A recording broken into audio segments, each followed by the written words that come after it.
It's Morning Edition from NPR News. I'm Steve Inskeep. And I'm David Green. We're trying to understand what message voters sent yesterday. There were primaries in a handful of states. In West Virginia, a coal magnate, Don Blankenship, who has served time in jail and declared himself Trumpier than Trump, lost his Senate primary despite a late surge in the polls. But in Republican races elsewhere, outsider candidates defeated sitting members of Congress, raising some questions about the party and its best strategy to hold its majorities in Congress. Stephen Law is here with us in the studio. He is the CEO of the Senate Leadership Fund, a super PAC that raises money for establishment Republican candidates. Thanks so much for coming back in. We appreciate it. Thank you so much for having me. So Don Blankenship lost a close Senate race primary in West Virginia. How nervous were you that he was going to win that race? This is a guy who spent a lot of time, as we mentioned, time in prison, also time attacking your old boss, then Majority Leader Mitch McConnell. Yeah, we were very concerned that if he were the Republican nominee, we would not be competitive for that seat. But as it turned out, I think the Blankenship surge story was kind of a concoction of the D.C. media. Blankenship went after McConnell, and more pointedly after McConnell's wife, because he knew that the Washington press corps would find that an irresistible narrative. Although there were polls suggesting that he was doing pretty well. It wasn't just what the media was saying. There were some internal polls that campaigns had, but as Nate Silver in 538 pointed out, in the midst of this kind of fog of war in the last few days, you have to be very careful about internal polls that campaigns release.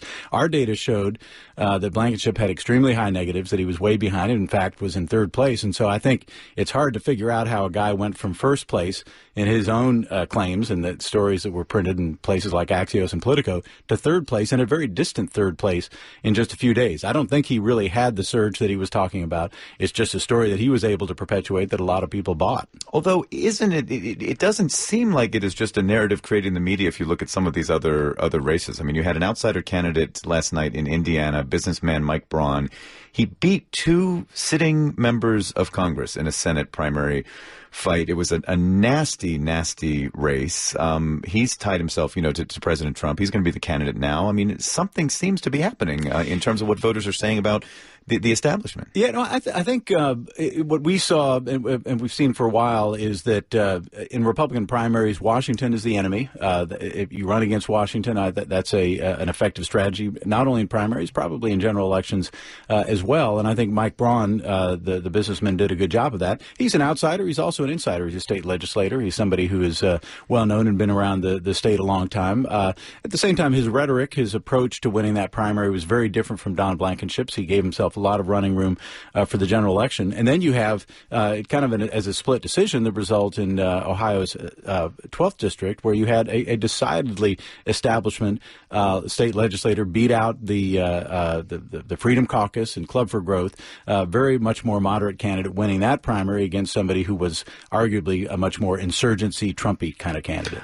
We had Charlie Dent on the program, Pennsylvania Republican congressman who is deciding to leave Congress, has always seen himself as sort of a moderate voice in Congress. He said on our air, this election will be a referendum on the President of the United States and his conduct in office. Do you agree with that? Well, I think midterm elections generally are a first job review on a president's performance, and I think that's something that we could probably expect this time around. One thing I would note is that we've been reading so many stories about this gigantic blue wave that is going to hit elections this fall that we've stopped looking at some of the contrary indications. The president's job approval slowly inching up, the generic ballot closing, and the gap that we've had versus Democrats has been closing. The thing I'm concerned about is less where the president stands or where the generic ballot is, but we do have an enthusiasm gap. Democrats very enthusiastic, very excited about this election. Republicans somewhat less so, and I think that's the challenge that we've got to overcome. In just a few seconds, is President Trump and his record a good thing for Republicans to run on this fall?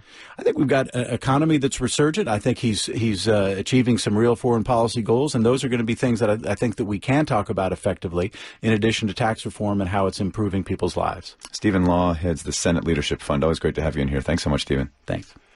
Now let's